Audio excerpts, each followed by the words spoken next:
ഇവിടെ പൊതു താല്പര്യം ഹനിക്കപ്പെട്ടിട്ടുണ്ട്, അതുകൊണ്ട് കേസെടുക്കാൻ കഴിയും എന്ന് തന്നെയാണ് എൻ്റെ വാദം. അതായത് ഒന്നാമത്തെ ഈ പോലീസ് റിപ്പോർട്ടിലെ ഒന്നാമത്തെ വാദം നിലനിൽക്കില്ല.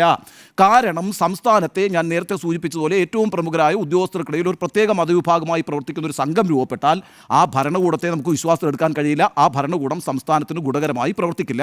അത് സംസ്ഥാനത്തിൻ്റെ പൊതു താല്പര്യത്തിനെതിരാണ്. അതുകൊണ്ട് ഈ കേസിലൊരു പൊതു താല്പര്യമുണ്ട്.